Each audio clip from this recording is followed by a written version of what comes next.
إن الحمد لله نحمده ونستعينه ونستغفره ونستهديه ونتوب إليه ونعوذ بالله من شرور أنفسنا ومن سيئات أعمالنا.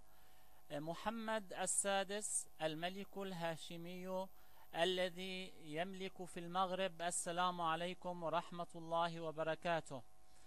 إننا نحذر كما حذر الرسول صلى الله عليه وسلم من أن العجم سوف يغزون الجزيرة العربية، الخليج والسعودية واليمن، ويصلون إلى الكعبة المشرفة، إلى البيت العتيق، فيحرقون البيت العتيق ويهدمون الكعبة المشرفة.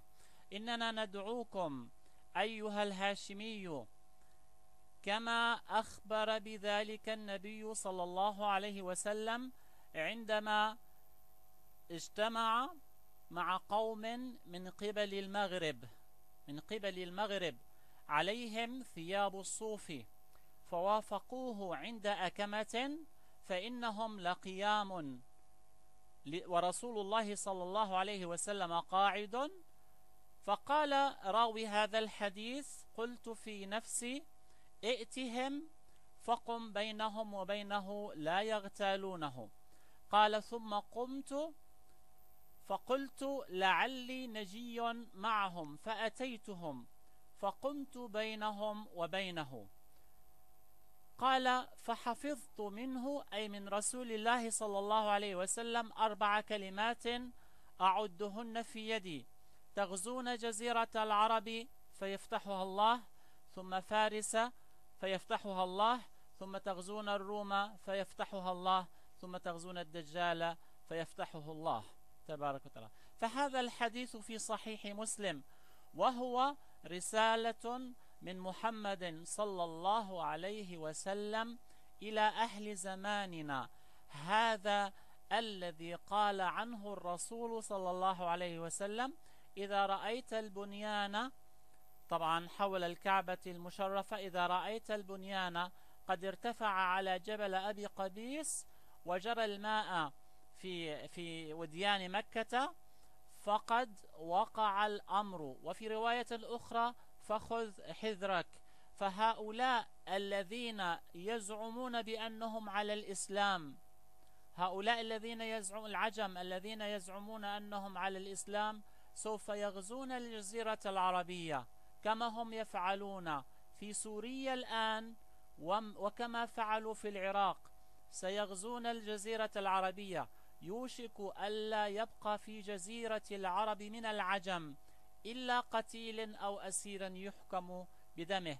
فهؤلاء الغزاة للجزيرة العربية قال عنهم الرسول صلى الله عليه وسلم: فارس نطحة أو نطحتان. فإذا هؤلاء الغزاة هم فرس، هم إيرانيون، يأتون مع العجم من الروس ومن الهنود ومن هذه الأمم التي تكالبت معهم على الإسلام، سوف يصلون إلى حرق البيت العتيق.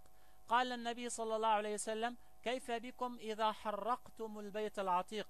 فقالت ميمونة: ونحن على الإسلام؟ قال: نعم وأنتم على الإسلام، ثم يبنى كأحسن ما كان. فهذا الذي سوف يعيد بناء الكعبة المشرفة هو هاشمي، اسمه عبد الله، اسم أبيه كاسم أبي النبي صلى الله عليه وسلم. هذا الهاشمي هو الذي سوف يفتح الجزيرة العربية ويحررها من هؤلاء الغزاة العجم.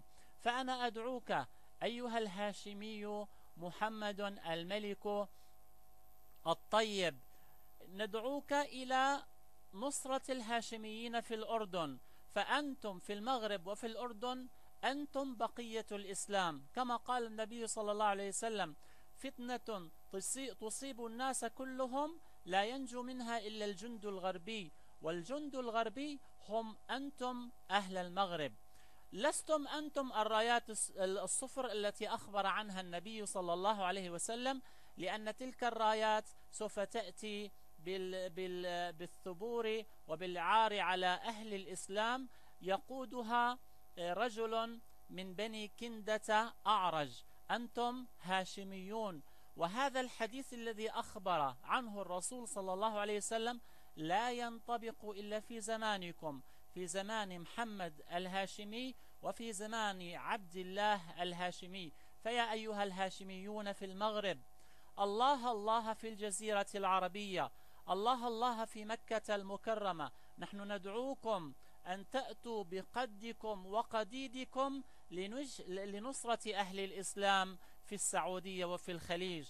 فهذا هو زمان النطحة الكبرى لهؤلاء الفرس الذين هم على الإسلام صحيح، لكنهم يشركون بالله تعالى، يدعون من دون الله الحسين، ويدعون من دون الله عز وجل، ويغالون بآل البيت.